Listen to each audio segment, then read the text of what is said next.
से पता चला कि ये अहलुल बैत की मोहब्बत कोई छोटी मोटी चीज नहीं है।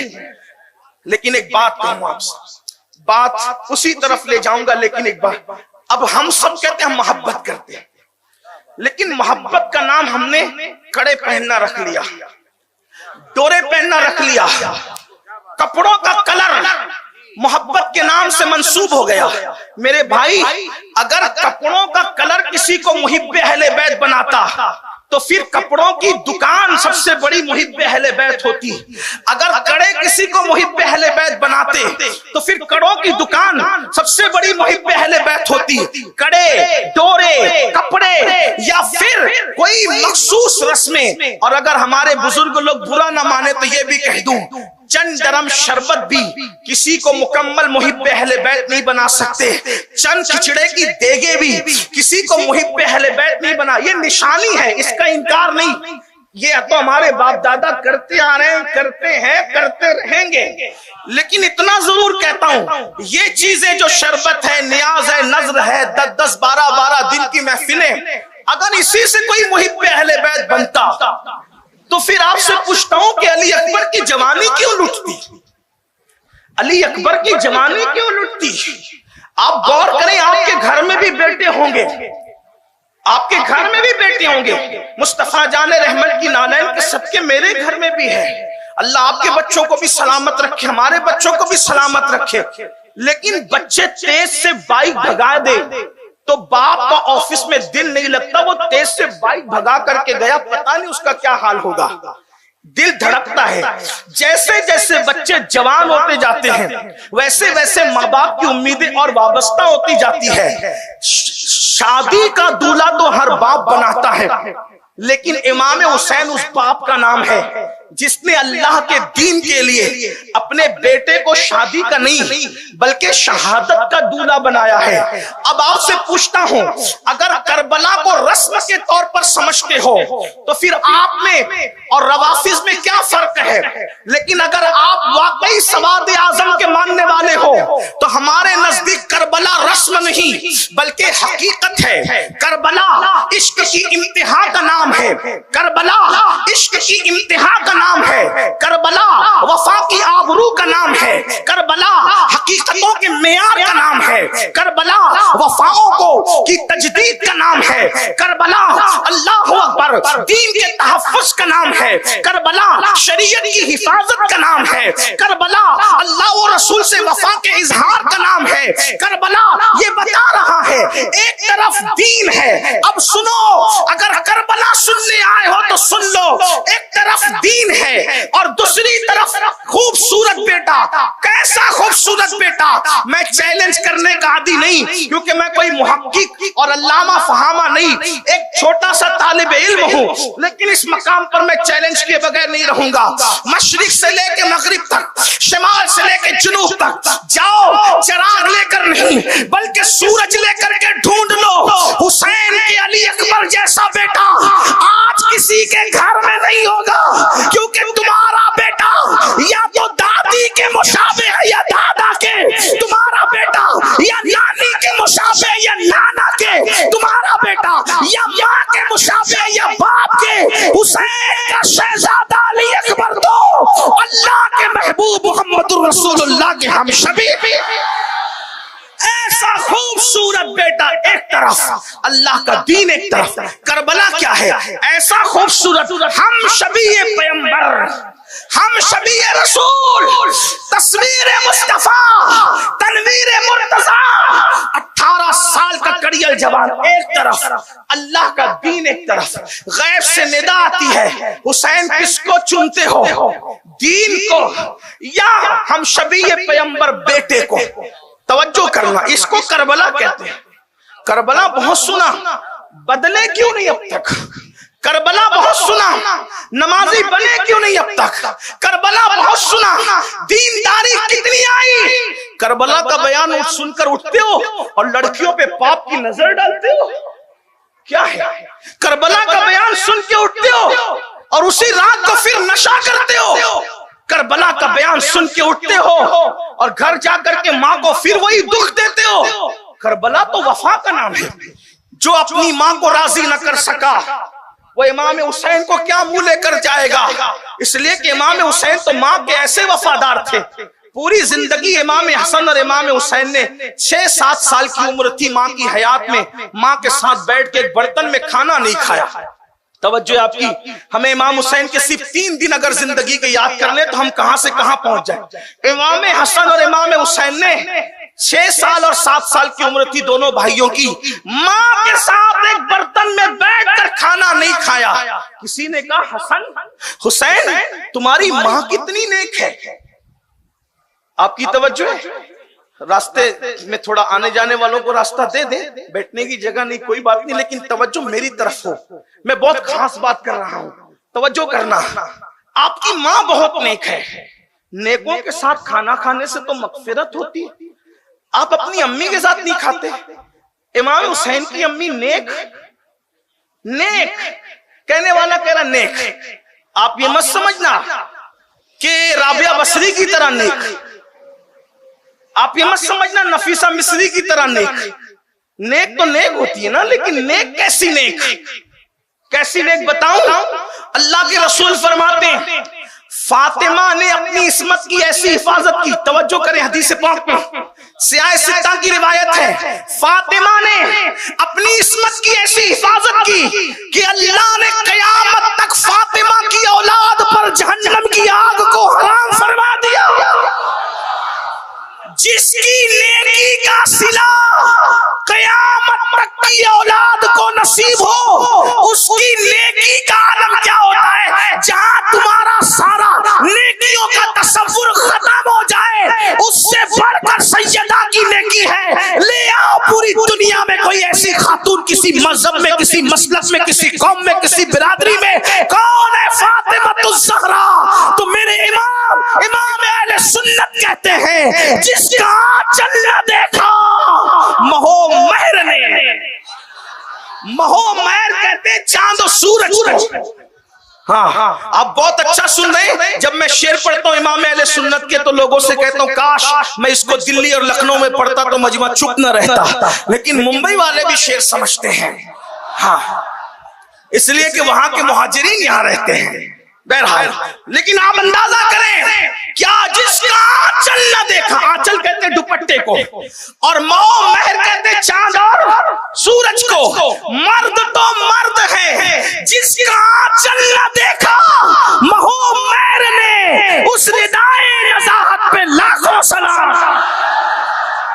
हुसैन पाक की अम्मी इतनी नेक है कि सर तो सर है, जिसके सर के दुपट्टे को मर्द तो मर्द है, कभी चांद और सूरज ने नहीं देखा, उसको हसनैन करीमैन की अम्मी कही। किसी मजहब में नहीं है, किसी मसलक में नहीं है, किसी कौम में नहीं है, और कितनी नेक है, कितनी नेक है। अल्लाह अल्लाह। आइए एक बात सुन ले, कोई हमसे आके कहता है मौलाना सैयद देख मेरी अजमत को जान, कि जब मैं आता हूं ना तो मेरे लिए मिसबाई साहब जैसे लोग खड़े होते हैं, अल्लामा साहब जैसे लोग खड़े होते हैं, पीर साहब जैसे लोग खड़े होते हैं, आरिफ नसीम खान साहब जैसे लोग खड़े होते हैं। क्यों? क्योंकि मैं कुछ हूं ना, मेरे लिए ऐसे लोग खड़े होते हैं, मुबल्लिग खड़े हो रहे हैं, उलमा खड़े हो रहे हैं, पीर खड़े हो रहे हैं, मशाइख खड़े हो रहे हैं। हमने कहा बात तो आपकी सच्ची है, आपको के लिए जो खड़े होते हैं उन बड़ी हस्तियों को देखकर आपका अंदाजा लगा कि आप कितने बड़े हैं, लेकिन मैंने कहा अब मेरी भी सुन, तेरे लिए सियासी लीडर खड़े हो तो तू बड़ा है, तेरे लिए उलमा खड़े हो तो तू बड़ा है, तेरे लिए सैयद खड़े हो तो तू बड़ा है, तेरे लिए पीर खड़े हो तो तू बड़ा है, लेकिन एक हस्ती ऐसी भी है ना जिसके लिए अब मेरा तसव्वुर सुन, फरिश्ते जिसके लिए खड़े हो वो कितना बड़ा होगा, अंबिया जिसके लिए खड़े हो वो कितना बड़ा होगा, औलिया जिसके लिए खड़े हो वो कितना बड़ा होगा। वो कौन है जिसके लिए सब खड़े हैं? मैंने कहा वो एक ही हस्ती है, मुहम्मदुर रसूलुल्लाह की हस्ती, जिनके लिए जिब्रील भी खड़े हैं, मिकाईल भी खड़े हैं, इज़राइल भी खड़े हैं, इसराफील भी खड़े हैं। मेरे नबी इतने बड़े हैं कि मौत का फरिश्ता के हाथ बांध के कहता है इजाजत दे तो रूह निकालूं वरना मैं वापस जाऊं। इतने बड़े हैं मेरे नबी। मेरे इमाम कहते हैं सारे अच्छों ने अच्छा समझिए जिसे, सारे अच्छों में अच्छा समझिए जिसे, है उस अच्छे से अच्छा हमारा नबी। नबी सारे ऊंचों में ऊंचा, समझिए जिसे है उस ऊंचे में ऊंचा हमारा नबी।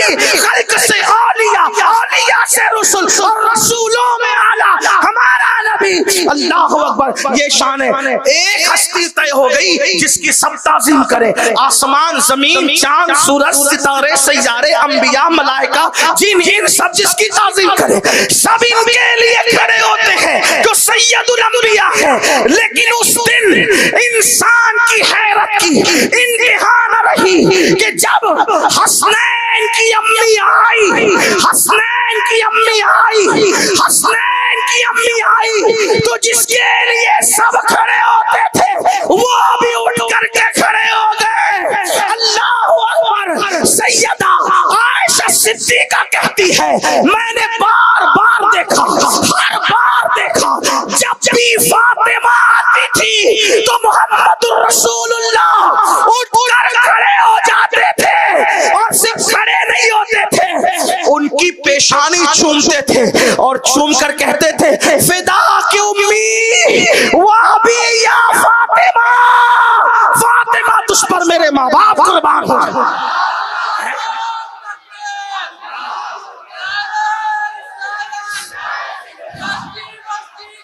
लाओ ना कोई ऐसी हस्ती का तस्वुर तो लाओ। कहते फातिमा तुझ पे मेरे माँ बाप कुर्बान, इसी में बस नहीं, खड़े होना भी बहुत बड़ी बात थी। उनका खड़े होना, उनका खड़े होना, खड़े होना ही बड़ी बात। खड़े नहीं हुए, फिर पेशानी चूमी, फिर का फिदा की उम्मी वाबिया तुझ पे मेरे माँ बाप कुर्बान। इसी में बस नहीं, अपनी जगह छोड़ दी और अपनी जगह पे सैयदा को बिठाया। अपनी जगह ये मैं आप सियासत उठा गया, मैं आपके सामने सिहा की रिवायत पढ़ रहा हूं, आप गौर करें, एक एक हदीस का जिम्मेदार हूं। लोग कहते हैं कि अहले बैत बयान करते वक्त ये लोग गुलू करते हैं। हमने कहा गुलू तुमको लगता है, इसलिए कि हमारे यहाँ माखज़ ही ऐसे हैं। एक बात अगर बात आई, एक बात और कह दूं, हदीस की बात आई, एक हदीस की किताब है, हालांकि मैंने कई बार पढ़ी, लेकिन आज सैयदा का जिक्र आया तो फिर उनकी आंखों की, निगाहों की और उनकी नजरों की इस महफिल की तरफ तवज्जो की खातिर एक बार फिर पढ़ूं। किताब का नाम है नज़्मुल आली, मुसन्निफ का नाम है सैयद मोहम्मद बिलगिरामी। ये बिलगिराम की खानका जानते हो कौन है? सैयद मोहम्मद दावतुस सुगरा, जो सरकार गरीब नवाज की जियारत किए हुए बुजुर्ग है। और वो गरीब नवाज के पास गए मुरीदों ने, तो गरीब नवाज ने फरमाया कि आप चले जाएं कुतुबुद्दीन के पास, आपका हिस्सा वहां है। ये बात जबानी सुनिए, लेकिन बहरहाल ये किताबों में लिखा है कि वो मुरीद भी है और खलीफा भी है। किसके? हजरत बाबा कुतुबुद्दीन बख्तियारे काकी के, यानी वो पीर भाई है सैयदना बाबा फरीदुद्दीन गंजे शकर के। समझ गए आप? ये बिलगिराम शरीफ खानका, उसी खानका के एक शहजादे हैं, उनका नाम है सैयद मोहम्मद बिलगिरामी। किताब का नाम है नज़्मुल आली। अब उस किताब के अंदर एक हदीस है, उसको सुन ले। कहने वाला कह रहा है ना कि बड़ी नेक है आपकी अम्मी फातिमा, कितनी नेक है, उसको सुने। एक मर्तबा सैयदा ए कायनात, मखदूमा ए कायनात, हम लोगों को तो ये भी हुक्म है कि बार बार नाम ना लेना, इसलिए कि नाम की भी हुर्मत है। आका फरमाते मैंने मेरी बेटी का नाम फातिमा इसलिए रखा कि उस पर भी जहन्नम हराम है, उसके मोहब्बत करने वालों पे भी जहन्नम हराम है। ये बुखारी शरीफ की रिवायत है, बुखारी में मौजूद है। मैंने नाम इसलिए रखा अपनी शहजादी का। आप गौर करें नाम क्या है। इसीलिए हमारे इमाम अहले सुन्नत आला हजरत ने अपनी पूरी कलाम हदाये के बख्शिश में सैयदा की जितनी तारीफ की है, मैं एक तालिब इल्म की हैसियत से जब मैंने उसको पढ़ा, कभी नाम फातिमा उन्होंने नहीं लिया। वक्त का 108 उलूम व फनून का मुजद्दिद नाम नहीं लेता, अलकाबात से तारीफ करता है। जैसे सैयदा जाहिरा, तैयबा ताहिरा, जाने अहमद की राहत पे लाखों सलाम, जिसका आंचल न देखा मौ महर ने, उस रिदाए नजाहत पे लाखों सलाम। नाम नहीं, अलकाब है। मौला गुलबुन, रहमत ज़हरा, सिब्तैन उसकी कलियां फूल, इसमें भी नाम नहीं है। सिद्दीको, फारूक, उस्मा, हैदर, हर एक उसकी शाख, नाम नहीं है। क्या बात रजा, उस चमनिस्ता मस्ताने करम की ज़हरा है कली, यहाँ भी नाम नहीं है, ज़हरा है कली जिसमें हुसैन और हसन फूल। एक शेर और सुन ले, अल्लाह अकबर। एक जगह और साजी सैयदा का जिक्र किया, नाम नहीं लिया, कहा नूर। कहीं ज़हरा का, अब यहाँ नूर कह रहे, सैयदा को नूर कह रहे, नूर बिन्ते नूर, ज़ौजे नूर, उम्मे नूर। लोग कहते हैं सुन्नियों क्या जिक्र अहले बैत नहीं होता। मैंने कहा इन दो मिसरों की मिसाल लाके बता। इकबाल ने सैयदा की शान बयान की 6 मिसरों में। ये इमाम अहले सुन्नत का इश्क रसूल है। एक मिसरे में इतनी निस्बतें बयान कर दी। और एक बात बताऊं, अगर उर्दू जबान जानने वाले जिंदा है तो बात पूछता हूं, एक ही नूर है और हर जगह अलग अलग माना में। नूर माना है सैयदा फातिमा, बिन्ते नूर माना है रसूलुल्लाह, ज़ौजे नूर माना है अली मुर्तजा, उम्मे नूर नूर एक का माना इमाम हसन, एक का माना इमाम हुसैन। नूर बिन्ते नूर, ज़ौजे नूर, उम्मे नूर नूर। अब दूसरा फिर नूर आ रहा है, नूरे मुतलक की कनीज। जिस खुदा की बंदी है वो भी नूर है अपने शान के मुताबिक। देखिए तो सही, नूर। मैं तो जब पढ़ता हूं तो सोचता हूं कि पूरे सुन्नियों के बच्चे को ये 2 मिसरे याद हो जाए। नूर बिन्ते नूर, ज़ौजे नूर, उम्मे नूर नूर, नूरे मुतलक की कनीज। अल्लाह रे नमा नूर का यहाँ भी नाम नहीं लिया। अंदाजा करें, जिसका नाम लेने से ऐसे लोग एहतियात करें, जिसका नाम लेने से ऐसे लोग, ठेला चढ़ाने वाला नहीं, चाय बेचने वाला नहीं, सब्जी फरोख्त नहीं, 108 उलूम व फुनून का माहिर मुजद्दिद जिसका नाम लेने की हिम्मत नहीं करता, उसको हसनैन की अम्मी सैयदा फातिमा कहा जाता है। हमारे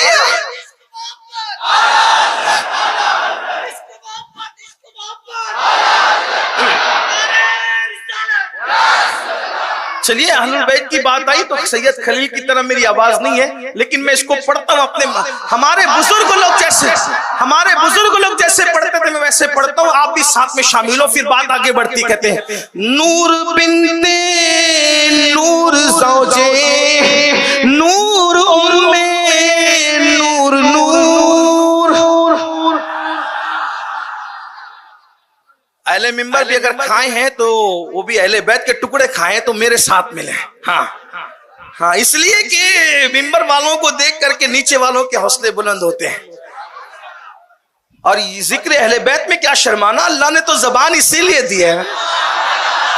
नूर बिन्ते नूर, ज़ौजे नूर, उम्मे नूर नूर नूर, नूर बिन्ते नूर, ज़ौजे नूर, उम्मे नूर नूर, नूरे मुतलक की कनीज। अल्लाह रे लबा नूर का। और फिर उसकी तशरीह कहते हैं, एक सीने तक मुशाबे, एक वहां से पांव तक, उसने सिबतैन उनके जामों में है नीमा नूर का। तो नतीजा निकलता है तेरी नस्ले पाक में है बच्चा बच्चा नूर का। तेरी नस्ले तेरी नस्ले तेरी नस्ले तेरी नस्ले तेरी नस्ले पाक में है बच्चा बच्चा नूर का। तू है ऐने नूर तेरा, तू है ऐने, तू है ऐने सब घराना। इस महफिल पर सैयदा पाक की तवज्जो है। तू है ऐने सब घराना, ये शान है। तो वो सैयदा तैयबा ताहिरा आबिदा साहिदा राकिया साजिदा नकिया तकिया ज़किया उम्मे अबीहा उम्मुल हसनैन बहन सैयदा फातिमतुज़ ज़हरा अपने बाबा के पास आई और बाबा के पास आकर के कहा, अब्बा जान एक सवाल है, मैं बतौर मफ़हूम पढ़ रहा हूं, इसके जिम्मेदार सैयद मोहम्मद बिलगिरामी और उस किताब पर तकरीर हुजूर ताजुश शरिया और रईसुल अत्किया अल्लामा सैयद उवैस मियां साहब की तकरीर भी मौजूद है। जो किताब से मैं पढ़ रहा हूँ वाला, इसका मतलब आप ये ना समझे कि मुझ में लोग ये कहते हैं कि ये थोड़ा सा जब अहले बैत बयान करता है तो ट्रैक से हटता है, लेकिन मैं कहता हूँ कोई मुझसे पूछे तो सही ना कि अगर इतनी किताबों का नाम लेकर भी अगर मैं जो है वो आपको गुलू करने वाला लगता हूं तो मैं कहता हूं शायद आपको पता ही नहीं है कि अहले बैत की मारिफत किस चीज का नाम है। हाँ, सैयद मोहम्मद बिलगिरामी लिख रहे हैं, तकरीर लिखने वालों के नाम भी बता दिए, लेकिन एक बात सुने, सैयदा पाक मखदूमा कायनात हाजिरी, बाबा एक सवाल करना है। क्या सवाल है? सबसे पहले जन्नत में कौन जाएगा? कौन कह रहा है? सैयदा बाबा से पूछ रही, अब्बा जान जन्नत में सबसे पहले कौन जाएगा? सैयदुल आलमीन ने फरमाया, बेटी तेरे बाबा के सिवा कौन जाएगा? हाँ, आपने शेर पर जितनी बुलंद आवाज से कहा, इस बात पर नहीं कहा, ये बात बहुत बड़ी है। और मेरी आदत नहीं कि मैं हर दो जुमले के बाद कहूं कि बोलो सुभान अल्लाह, नहीं, मैं तो आपके इश्क पे छोड़ता हूं। अहले बैत के नाम पे चुप रहते हो या बोलते हो? इस नाम पर तो मुर्दों को भी बोलना चाहिए। हाँ, इसलिए कि किसी अमल पर खात्मे की बशारत ईमान पर नहीं है, ईमान पे खात्मे की बशारत किसी अमल पर नहीं है, लेकिन एक अमल ऐसे आका फरमाते हैं, जो मेरी अहले बैत की मोहब्बत में मरेगा वो ईमान पर मरेगा। और सिर्फ ईमान पर नहीं, उससे बड़ा दर्जा दिया, फरमाया शहादत का मर्तबा नसीब होगा, उससे बड़ा दर्जा दिया। जैसे दुल्हन को सजाकर दूल्हा के घर ले जाते हैं, वैसे मुहिब्बान अहले बैत को दुल्हन की तरह सजाकर जन्नत में ले जाए। इन रिवायात को लिखा है अल्लामा फखरुद्दीन राजी ने तफसीर कबीर में। हाँ, इसका भी हवाला आपको याद होना चाहिए। तो अर्ज क्या करा था, सैयदा ने पूछा, बाबा सबसे पहले जन्नत में आप इसको नहीं समझे कि ये बात किसकी तरफ किसके नशेमन पे बिजली गिरा रही है। जो कहते हैं ना तबका कि उनको पीठ के पीछे की खबर नहीं, वो कयामत के बाद की खबर बयान कर रहे हैं। ये बात है, आपने उसमें तवज्जो नहीं दी। बाबा सबसे पहले जन्नत में कौन जाएगा? तो सरकार ने क्या फरमाया, तेरे बाबा के सिवा कौन जाएगा? फातिमा तुम्हारे बाबा जाए। अरे मालिक, घर का मालिक घर में पहले ना जाए तो फिर कौन जाए? जन्नत क्या उनकी मिल्कियत है? खालिक के कुल ने आपको मालिक के कुल बना दिया, दोनों जाए आपके कब्जा व इख्तियार। जहां बानी अता कर दे, भरी जन्नत हिबा कर दे, नबी मुख्तार कुल है जिसको जो चाहे अता कर। जहां में उनकी चलती है वो दम में क्या से क्या कर दे, वो जब चाहे जिसे चाहे उसे फरमा रवा कर दे। हवा में उड़ने वालों यूं नहीं तराए निदा कर दे, वो ज़मीन को आसमां कर दे, सुरैया को सरा कर। उनकी चलती है, वो मालिक है, वो मुख्तार है, जिसे जो चाहे अता कर दे। तो बाबा जन्नत में सबसे पहले कौन जाएगा? इरशाद हुआ तुम्हारे अब्बा जाएंगे, तुम्हारे बाप। इसका मतलब अगर ये कहने का किसी को हक था कि जन्नत मेरे बाप की है, तो अगर ये कहने का किसी को हक है कि जन्नत मेरे बाप की है, तो वो जाती सैयदा फातिमा, उनकी बहनें और उनके भाई। लेकिन जन्नत जिसके बाप की थी और है, उसकी कभी एक वक्त की नमाज भी नहीं छूटी, और जिनको जन्नत की खुशबू भी नहीं मिली, वो जुमा भी 2 रकात पढ़ के ऐसे भागते हैं जैसे स्कूल से छुट्टी होने के बाद स्कूल के बच्चे भागते हैं। हंसने की बात नहीं है। आप बताएं, जिसके बाप की जन्नत है उसकी उसकी एक रिकत भी कभी नहीं छूटी। रिकत तो रिकत, फर्ज तो फर्ज, नफिल का हाल ये है। अगर बहनें पीछे बैठी है तो उनसे कहता हूं, अगर आपका शोहर बड़ी से बड़ी कंपनी का मालिक है तो आपको इस घमंड में नहीं रहना चाहिए कि जन्नत मिलेगी। कंपनियों के मालिक होने से जन्नत नहीं मिलती। अगर दौलत और माल की बुनियाद पर जन्नत मिलती तो नमरूद की बीवी को जन्नत मिल सकती थी, लेकिन अंजाम क्या है? तो दौलत पर नहीं उतराओ, दौलत पे घमंड न करो। अगर आप बेपर्दा वलीमे में जाकर के अपने जेवर पर किसी गरीब औरत का मजाक उड़ा रही अपनी दौलत की बुनियाद पर, तो आपको अपनी आखिरत मद्देनजर रखना चाहिए।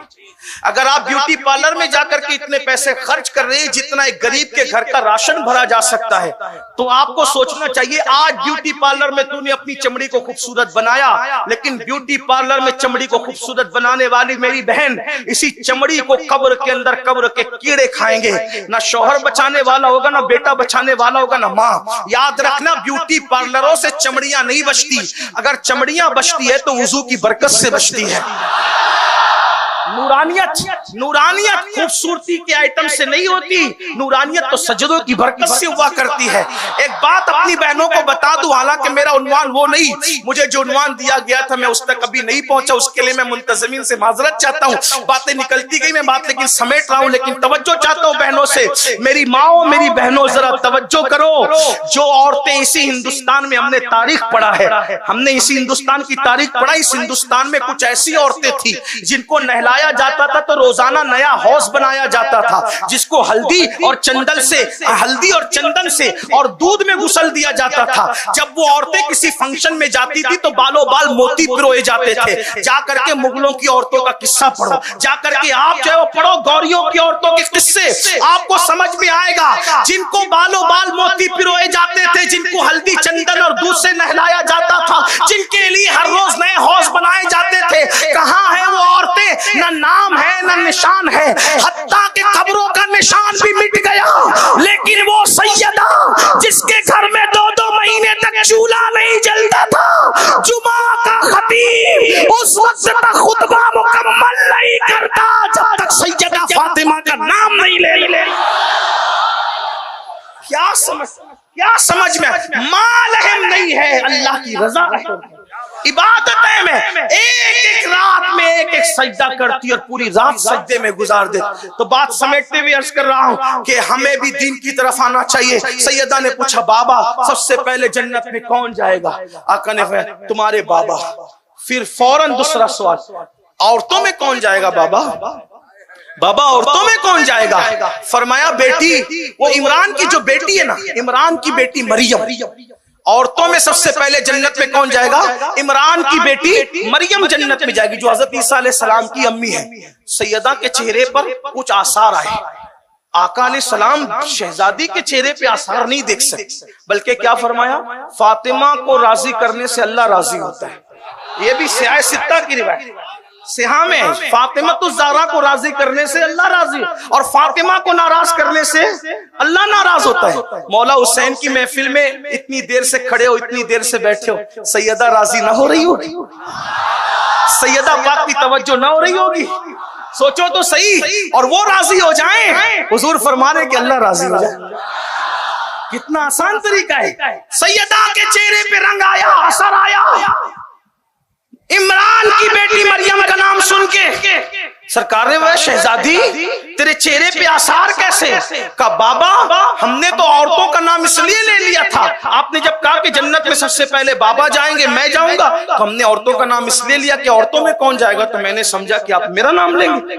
आपने मेरा नाम नहीं लिया, मरियम का नाम लिया आपने। लेकिन वो और जगह है जहां बीमारियां देख के नुस्खे बदलते हैं, जहां मिंबर देख के बातें बदलती है, जहां स्टेज देख करके जुमले बदलते हैं, उन्वान बदलता है। बल्कि अब तो हालात ये है कि कमेटियां देख करके बातें की जाती है। लेकिन ये नबी की ज़बान माऊहा है, जहां कभी बात नहीं बदलती है। एक बार निकल गई सो निकल गई। शहजादी को कहा फातिमा तुम ये सोचती हो अल्लाह अकबर कि मरियम पहले जा रही है, शहजादी जो कह दिया होगा वही, लेकिन उसका तरीका ये होगा कि जिस सवारी पर बैठकर फातिमा जन्नत में जाएगी उसकी नकेल मरियम के हाथ में होगी। तू मखदूमा बन के पीछे पीछे जाएगी, वो खातिमा बन के आगे आगे।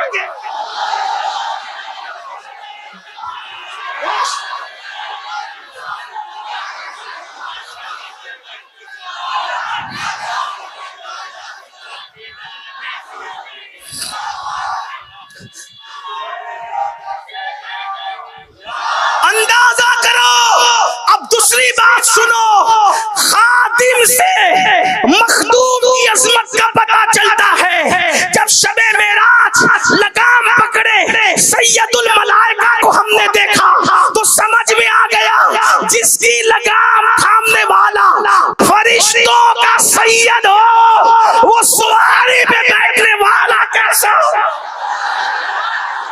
खादिम से मखदूम का पता चलता है। जिब्रील खादिम, खादिम बेमिसाल, मखदूम कितना बेमिसाल। लोगों ने नबी को अपनी तरह कहने की गलती इसीलिए की कि उन्होंने हलीमा की बकरियों के पीछे चलते चलते तो देखा, लेकिन जिब्रील के आगे आगे चलते शबे मेराज में नहीं, इसलिए मुगालता हो गया। वरना देखो, जिसका खादिम जिब्रील हो वो मखदूम कैसा होगा। खादिम से मखदूम का पता चलता है। जिब्रील को देखकर सैयदुल अंबिया की अजमत का अंदाजा हुआ। अली को देखा तो जिसकी लगाम हसन पकड़े हुए है तो पता चला लगाम थामने वाला ऐसा है, तो सवारी पर बैठने वाला कैसा। इमाम हसन को देखा, लगाम इमाम हुसैन के हाथ में है तो सोचा, जिसकी सवारी की लगाम हुसैन शहीद करबला के हाथ में हो वो हसन मुजतबा कैसा। अंदाजा कर ले, जरा अंदाजा कर ले। लेकिन आइए, आका फरमा रहे, फातिमा जिस सवारी पर तुम बैठी होगी उसकी नकेल मरियम के हाथ में होगी। और मरियम कौन है? कौन मरियम?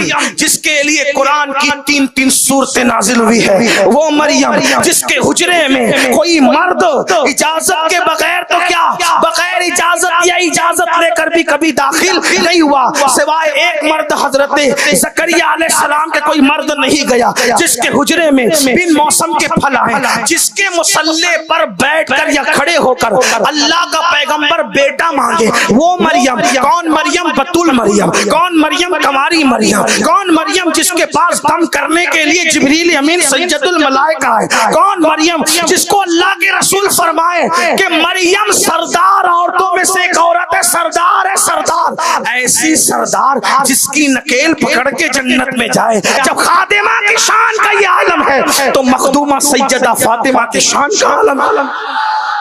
बात दूर निकल गई। अर्ज क्या कर रहा था? किसी ने कहा, हुसैन और हसन, तुम्हारी अम्मी तो बड़ी नेक थी, नेकों के साथ खाना खाने से मगफिरत होती है। यही बात चल रही थी, यही बात चल रही थी। तो कहा, अम्मी तो बड़ी आपकी नेक है, आप कभी इनके साथ बैठ के क्यों नहीं खाए? तो इमाम हसन और हुसैन ने कहा, अम्मी के साथ एक बर्तन में इसलिए नहीं खाया, इसलिए नहीं कि अम्मी की नजर किसी लुकमे पर पड़े और उसी लुकमे पे हमारी नजर पड़े और हमें इत्तला ना हो कि ये लुकमा अम्मी उठाना चाहती है और हम उस लुकमे को बगैर इत्तला के उठा के खा लें, तो कहीं माँ की बेअदबी ना हो जाए, कहीं माँ की। इसलिए हमने माँ के साथ एक बर्तन में कभी खाना नहीं खाया। आपसे पूछता हूँ, यूपी से, बिहार से, दिल्ली से, बंगाल से मुंबई आते हो, बड़े बड़े फ्लैट खरीदते हो, मकान खरीदते हो, दुकान खरीदते हो, बूढ़े माँ बाप उधर इंतजार करते हैं मेरे बेटे का फोन तो आए। सोचो कभी फोन किया? सोचे तो यहाँ आके किस किस से दिल लगाया? कभी अपने माँ बाप से दिल लगाया? जिसका ताल्लुक अपनी माँ से नहीं है उसका ताल्लुक इमाम हुसैन से नहीं, जिसका ताल्लुक अपने बाप से नहीं है उसका ताल्लुक इमाम हुसैन से नहीं। आप क्या समझते हैं? अगर आप करबला को सिर्फ एक अफसाने के तौर पे सुनते हैं तो आप जाने, आपका काम जाने, लेकिन अगर हकायक सुनना चाहते हैं, ये हकीकतें हैं। वफा का नाम हुसैन है।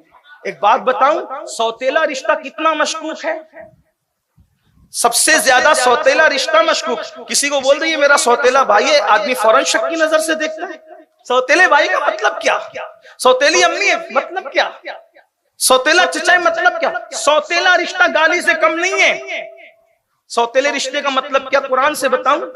देखो सूरह यूसुफ उठा के उसकी तफसीर देखो। सौतेले रिश्ते का मतलब, सौतेले भाई बाप को कहते हैं सैर तफरी कराने ले जा रहे, यही है ना सौतेला रिश्ता। और ले जा करके हाथ की रोटी छीन के कुत्ते के आगे डालते, ये सौतेला भाई, इसी को कहते हैं ना। ये कौन कर रहा है? कुरान कर रहा है, तफसीर कह रही है। हाथ की रोटी छीन के कुत्ते के आगे डाल, पानी छीन के, पानी छीन के, जमीन पे डाल रहे हैं, लात लात से मार के कुएं में डाल रहे हैं। कौन है? सौतेला रिश्ता। तवज्जो करना, सौतेला रिश्ता ये है। यही आपने पढ़ा, यही सुना, सबने पढ़ा, सबने सुना। मैं उन सौतेले भाइयों को गाली नहीं दे रहा हूं, लेकिन एक बात बता रहा हूं, सौतेला रिश्ता ये। अब आओ करबला में सौतेला रिश्ता देखो। सदियों के सौतेले मशकूक रिश्ते को, तवज्जो करना, सदियों के मशकूक सौतेले रिश्ते को इमाम हुसैन ने इतना मोतेवर बना दिया कि कल तक लोग सौतेला भाई कहने में शर्माते थे, करबला के बाद कहते मैं सौतेला भाई हूं, क्योंकि सौतेले भाई का नाम अब्बास हुआ करता है। आप समझते हैं? आप अब्बास क्या चीज, अब्बास क्या चीज है बताऊं? अब्बास क्या चीज है बताऊं? अब्बास क्या चीज है बताऊं? अब्बास क्या, जैसे रसूलुल्लाह को, जैसे तकाबुल के तौर पर नहीं सिर्फ समझाने, जैसे रसूलुल्लाह को अपने असहाब में सबसे ज्यादा एतमाद अफजलुल बशर बादल अंबिया बितहकीक सैयदना सिद्दीक अकबर पे था, वैसे ही करबला में सबसे ज्यादा एतमाद मेरे आका इमाम हुसैन को। आखिर हुसैन पाक ने सौतेले भाई को कितना प्यार दिया होगा कि सौतेला भाई यूं रिश्तों के बंधन में बंध के दीवाना हुआ होगा। आइए, अगर आप इजाजत दें, अब मैं वो अपना उन्वान छोड़ दूं, करबला के बाद तो छेड़ भी नहीं सकूंगा, लेकिन अब्बास क्या है, सुन ले, बात खत्म करता। अब्बास, गाजी अब्बास, मौला अब्बास, पहले ये सुन ले, हजरत अब्बास को अमर बनु हाशिम कहते हैं। यानी इतने खूबसूरत थे अब्बास, इतने खूबसूरत थे अब्बास कि मौला अली के हमशबी थे। कद भी वैसा ही मियाना कद, चौड़ा सीना, सीना बहुत चौड़ा था और बाजू मोटे मोटे भरे हुए थे, बड़ी बड़ी आंखें और दाढ़ी भी खूबसूरत। मौर्रिखीन लिखते हैं कि जब ऊंटों को चारा खिलाते थे तो ऊंट की पीठ पे हाथ रख के खड़े होते थे। बहादुरी का ये आलम था और खूबसूरती की वजह से लोग उनको कमर बनु हाशिम यानी बनु हाशिम का चांद कहते थे। और इतने सखी थे बाप की तरह, इतने सखी थे कि लोग उनको बाबुल हवाइज कहते थे। यानी इनके दरवाजे पे जाओ तो कभी मुराद रद्द नहीं होती। और आपको एक बात अल्लाह की कसम खा करके बताऊं, दरवाजे पे जाना तो दूर की बात, आप कहीं बैठ के उनका नाम लेकर के दुआ करें, मुराद पूरी ना हो तो फिर कहें। हर साल हमारे शहर मालेगांव में जो प्रोग्राम होता है, जब मैं गाजी साहब की शहादत पढ़ता हूँ तो लोगों को कहता हूँ जो मुरादे मांगने मान लो। अल्लाह की कसम मालेगांव वालों से आप आकर के पूछे, बेटों की मुरादे मांगते हैं, बेटे पैदा, जुड़वा जुड़वा बेटे पैदा, बेटियां पैदा, रिश्ते, यानी बाबुल अवाइज की सखावत आज भी जारी है। तो कैसे है अब्बास, बताऊं आप, सौतेले भाई क्या मोतेबर किया रिश्ते को। एक सौतेला भाई उधर है, कुत्ते के आगे रोटी डाल दी, पानी जमीन पे फेंका, मार पीट कर कुएं में डाल। लेकिन इमाम अली, याद रखना, मोहब्बतें वसूल करने के लिए मोहब्बतें देनी पड़ती है। आप ये ना समझे कि गाजी अब्बास जो इतनी मोहब्बत करे, बिल्कुल करने मोहब्बत, लेकिन इमाम हुसैन का क्या रवैया रहा होगा सौतेले भाई के साथ कि भाई ने इतनी मोहब्बत की, इतना प्यार किया, इतनी मोहब्बत की कि पूरी जिंदगी कभी भैया नहीं कहा, कभी भैया नहीं कहा, हमेशा आका कहा, मौला का। खुशी के मौके पे इमाम हुसैन ने हाथ पकड़ पकड़ के कहा, आज खुशी का मौका, आज तो भाई कह दे। नहीं, मैं भाई नहीं कह सकता आपको। क्यों? क्योंकि आपकी अम्मी और मेरी अम्मी में फर्क है, बाप एक है। आपकी अम्मी बिनते पैगंबर है, मेरी अम्मी कनीज़े पैगंबर है। कनीज का बेटा आकाजादी को भाई कैसे कह सकता है? मैं कहता हूँ काश अगर लोगों को अब्बास की ये फिक्र मिल जाए, लोग कितनी हिम्मत वाले हैं दुनिया में कि लोग नबी को भाई कहना चाहिए। लोगों को पता तो होना चाहिए वफा के कुछ उसूल होते हैं, सबको भाई की सफ में नहीं खड़ा किया जाता, अदब के कुछ तकाजे होते हैं। अगर औलाद आदम की वजह से सभी भाई हैं तो फिर अपने अब्बा को भी भाई कहा जा सकता है, लेकिन कोई ये जुर्रत नहीं करता।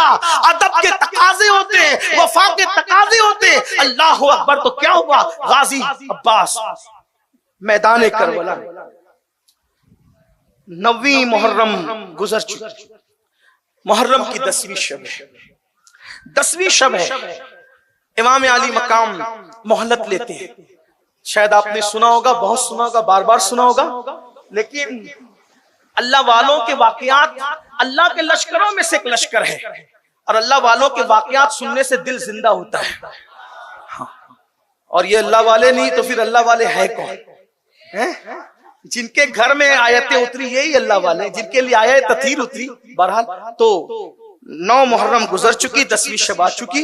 इमाम अली मकाम ने सारे जवानों को, आवान और अंसार को खेमे में जमा किया और जमा करने के बाद इमाम ने एक तकरीर की। देखो ये लोग मेरे खून के प्यासे हैं, ये लोग मेरे, अगर मुझे ये मार डालेंगे इनका कलेजा ठंडा हो जाएगा, क्योंकि यजीद को खतरा है तो मेरी जात से कि जब तक मैं रहूंगा वो अपना मंसूबा दिन मिटाने का पूरा नहीं कर सकता, इसलिए उसको खतरा मुझसे, वो मुझे मार डाले, मेरे बच्चों को भी नहीं वो कुछ करेगा, मेरे घर वालों को भी कुछ नहीं करेगा। एक काम करो, तुम सब लोगों को मैं इजाजत देता हूं, इजाजत है, एक एक मेरे आवान व अंसार में से एक एक मेरे रिश्तेदार का हाथ पकड़े और यहाँ से निकलकर चला जाए, किसी देहात में चले जाओ, गांव में चले जाओ, और मैं तुमसे कोई मुआखजा नहीं करूंगा, मैं खुद इजाजत दे रहा हूं, सब जाओ। अब सुना तो सब रोने लगे, क्योंकि वो वफादार लोग थे। इमाम हसन बसरी कहते हैं करबला में जो 72 थे वो अपने दौर के सबसे बेहतर थे। इमाम हसन बसरी का कौल है, जो 72 थे करबला में वो अपने दौर के सबसे बेहतर थे, अल्लाह ने उनका इंतखाब किया। तो आपने कहा कि चले जाओ, वो रोने लगे। इमाम ने कहा एक काम करो, चिराग जल रहा है, तुम मुझे देख रहे हो, मैं तुम्हें देख रहा हूं, इसलिए तुम्हें शर्म आएगी जाने में, मैं चिराग बुझा देता हूं।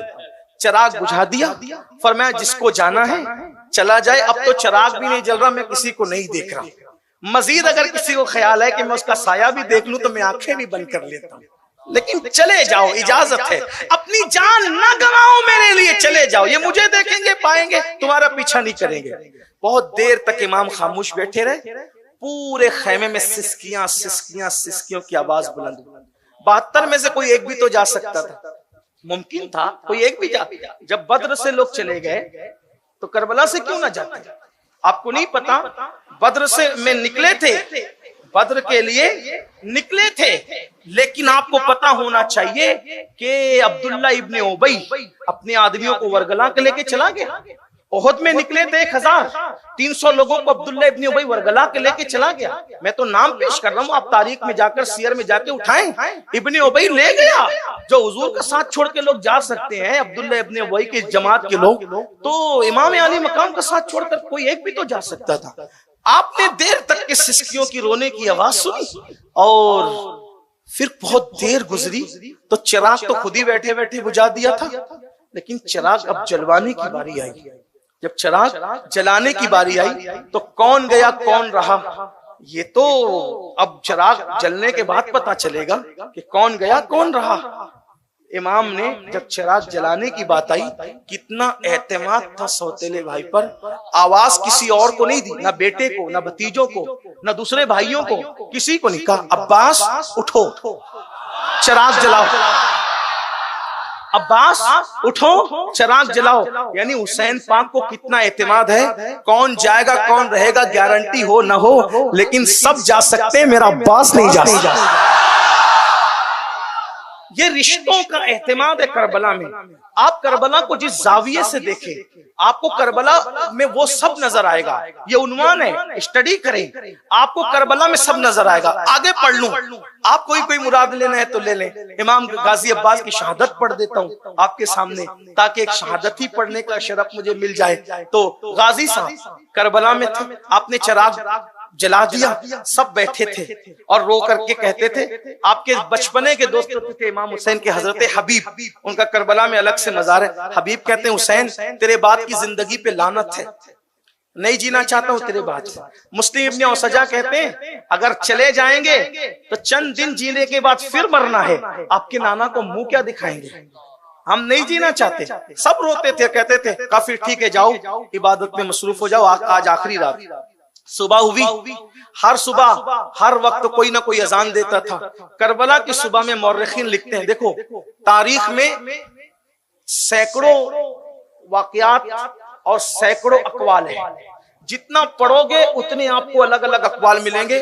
और करबला पे जितना लिखा गया सीरत मुस्तफा के बाद, उतना किसी उन्वान पे नहीं लिखा गया, सबसे ज्यादा करबला पे लिखा गया। लेकिन बहरहाल मौरखीन का कौल है, बयान कर रहा हूं, सुन लें।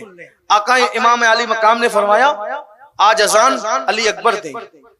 खूबसूरत थे, हुजूर की तस्वीर थे, आवाज भी कुछ मिलती जुलती हुजूर अलैहिस्सलाम से थी। करबला में फजर की अजान उनसे दिलवाई, खुद नमाज पढ़ी है, जिंदगी की जमात के साथ आखिरी नमाज थी। करबला का मार्का गर्म हुआ, बहुत सर कटे और बहुत कुछ हुआ। लेकिन जब हजरते सैयदा सकीना, शहजादी सकीना, जिनको सुकैना भी कहते हैं, अब मैं जो है वो नाम के तलफ्फुज में अपनी कौम को इसलिए नहीं उलझाता क्योंकि जो कौम बेचारी करने का तर्जुमा नहीं जानती, अब उनको मैं क्या नाम के तलफ्फुज सिखाऊं, जो कहते आ रहे हो वही कहते रहो, और अगर फिर पढ़ लिख लो तो बात अलग है। लेकिन बहरहाल हजरत सैयदा सकीना ने, जो इमाम अली मकाम की 7 साल की शहजादी थी, उन्होंने बुलाया गाजी अब्बास को और मौला अब्बास को बुला के कहा, चचा जिंदगी में जो मांगा आपने, हर हट पूरी की, हर मुराद पूरी की, हर तमन्ना पूरी। चचा आज पानी चाहती है आपकी भतीजी, मुझे पानी चाहिए। अब पानी अपने लिए कम, मेरे असगर के लिए ज्यादा। 6 महीने का मेरा भाई है, नन्ना सा मासूम। जब भी मैं जिक्र करबला में बयान करता हूँ तो लोगों से कहता हूँ कि अल्लामा अरशदुल कादरी ने जिस माना में लिखा है मैं उसी माना में कहता हूँ, लुग़वी माना में। और जिस माना में रवाफिस कहते हैं उस माना में ना कहते हैं, ना मानते हैं, ना हमारा वो अकीदा है। ठीक, फरिश्ते और अंबिया के सिवा हम किसी को मासूम नहीं मानते, लेकिन लुग़वी तौर पर बेगुनाह के माना। मेरा मासूम 6 महीने का भाई है, और कभी मुट्ठियां बंद करता है, कभी खोलता है, कभी पैर समेटता है, कभी फैलाता है, और कभी जबान सूखी दिखाता है, होठों पर जबान फेरता है। चचा भाई की तकलीफ नहीं देखी जाती, हालांकि वो भी सगी बहन नहीं थी अली असगर, वो भी सौतेली बहन। यही करबला, रिश्तों की वफा को करबला कहते हैं, अल्लाह से वफा को करबला कहते हैं, रसूलुल्लाह के दीन के तहफ्फुज के लिए सब कुर्बान करने को करबला कहते हैं। तो बहरहाल कहा कि भाई के लिए पानी ला दे। गाजी अब्बास ने मशकीजा उठाया, कंधे पे डाला, और कंधे पे डाल कर चले मैदान पे।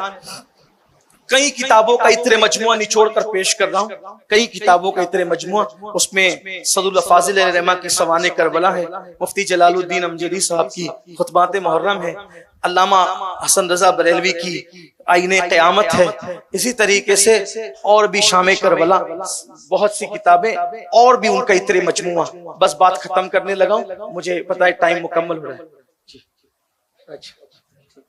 ठीक, माशाअल्लाह, नवाजिश। अच्छा, माशाअल्लाह, बहुत दुरूद शरीफ पढ़ लें। दुरूद शरीफ पढ़ने इतने लोग हैं, इतने दुरूद हुजूर की बारगाह में पेश हो जाए। अल्लाहुम्मा सल्ली अला सय्यदिना व मौलाना मुहम्मदिन मादिनिल जूदी वल करम व आलिहि व सहबिहि व बारिक व सल्लिम सलातन व सलामन अलैका या रसूल अल्लाह।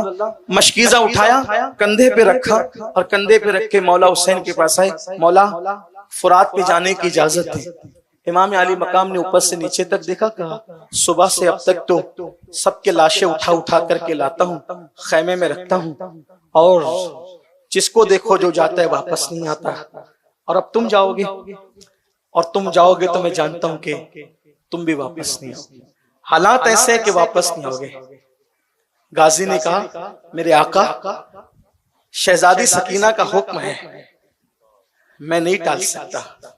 क्या जवाब दूंगा इस शहजादी को और शहजादों को? आप मुझे इजाजत दें, मैं पानी लेकर आता हूं। मौला ने देखा, इमाम ने, और आंखों में आंसू आ गए। कहा ठीक है, जाओ। काजी पहुंचे, 500 सिपाहियों का पहरा था फुरात पर। फुरात मौजे मार रहा था, कुत्ते, सुअर, जानवर उसमें लौट भी रहे थे, पानी भी पी रहे थे।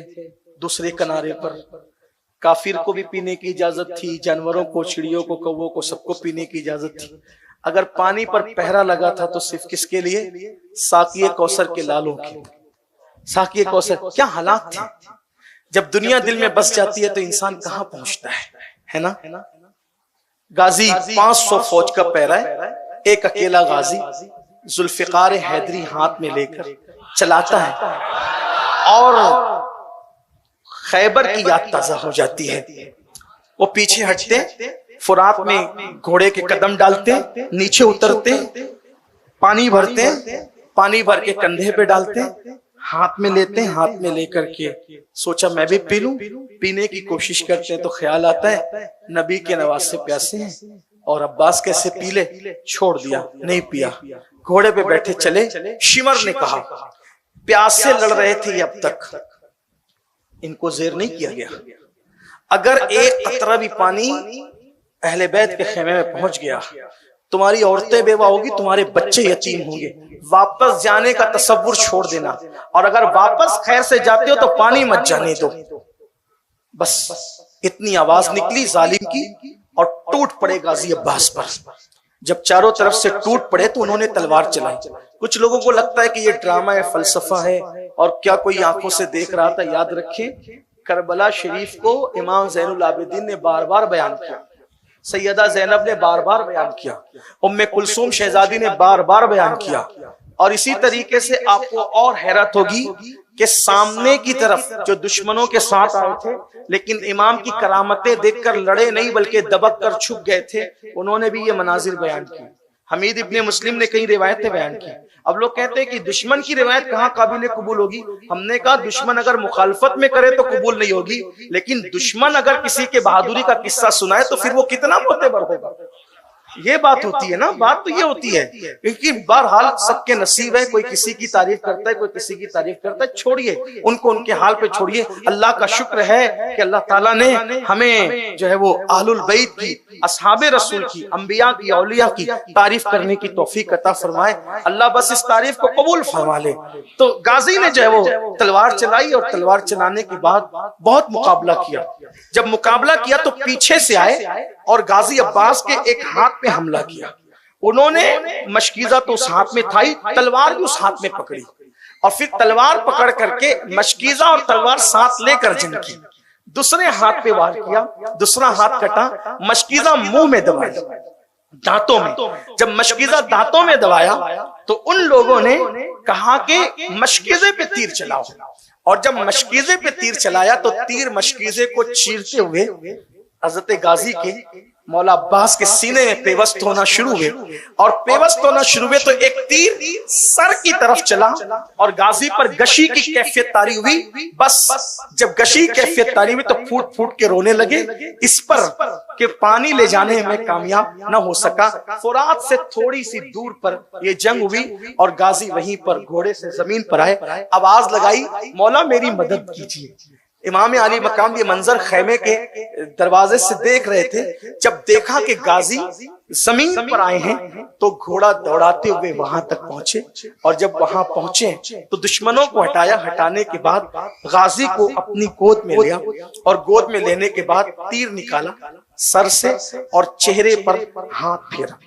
जब चेहरे पे हाथ फेरा तो ठंडक हाथों की पाकर आपने आंख खोली तो अपने आप को इमाम अली मकाम की गोद में पाया, और जब इमाम अली मकाम की गोद में पाया तो गाजी ने आंख खोली और खोल के मुस्कुराए और मुस्कुरा के कहा कि मैं फातिमतुज़ ज़हरा की दुआओं से पैदा हुआ था, और सैयदा ने मेरे लिए इसलिए दुआ की थी मेरी पैदाइश की ताकि मैं करबला में आपके काम आऊं।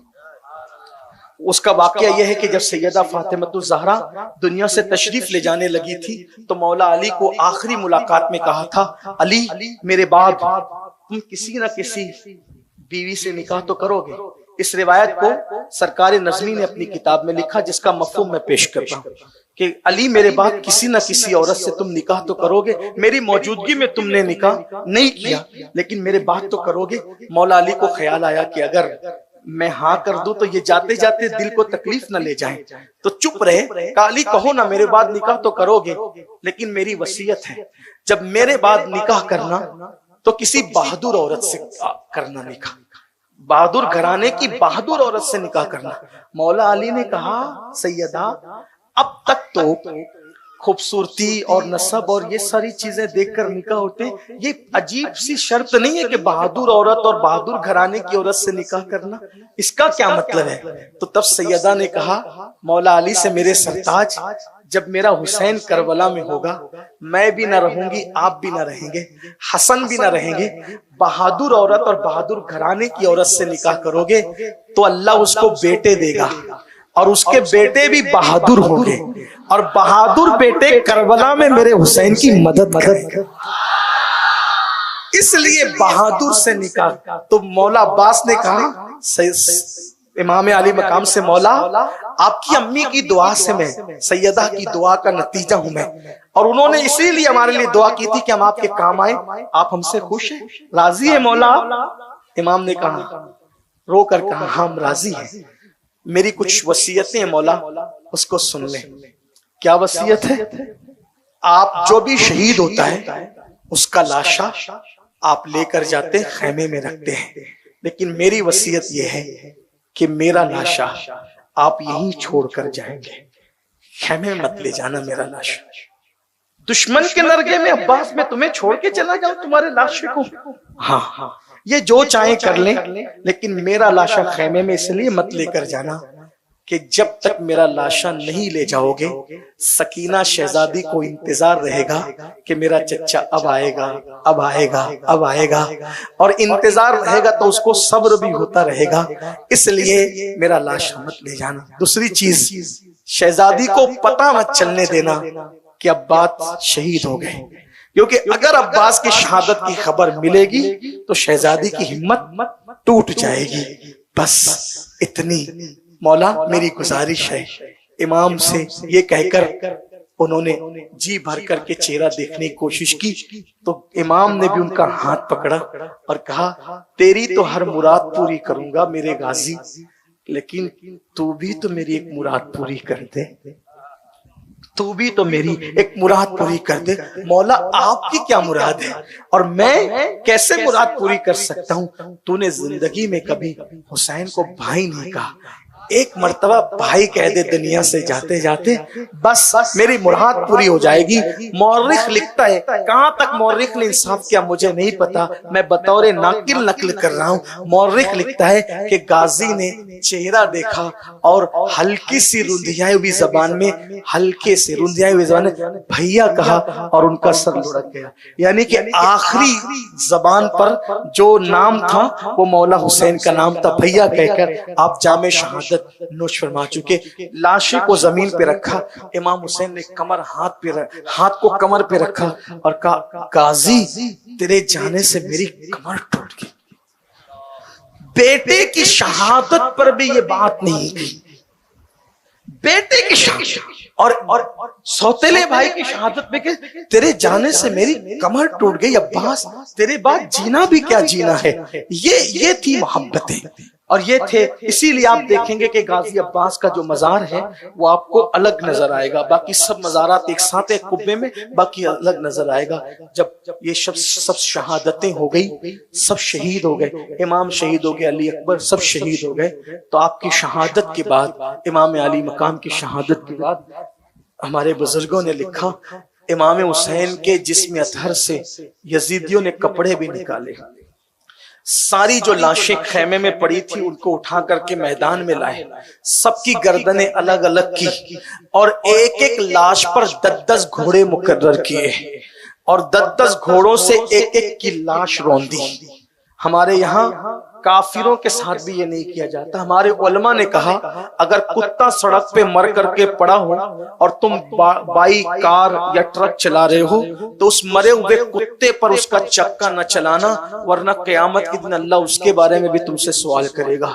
अंदाजा फरमाए, पागल कुत्तों का मुसला करने से इस्लाम मना करता है, काफिर के साथ ये सुलूक करने से। क्या वो जालिम थे? एक एक लाश पर 10-10 घोड़े मुकर्रर किए। उस्ताद मौलाना हसन बरेलवी, जिनकी किताब पर आला हजरत की तस्दीक है, उन्होंने यहां तक लिखा कि बीबियों के जेवर छीने, जिन शहजादियों के घर में इजाजत के बगैर जिब्रील नहीं आते थे, उनके जेवर छूने, जेवर ही नहीं हत्ता के दुपट्टे तक छीने उन शहजादियों के, उनको बगैर दुपट्टे का किया।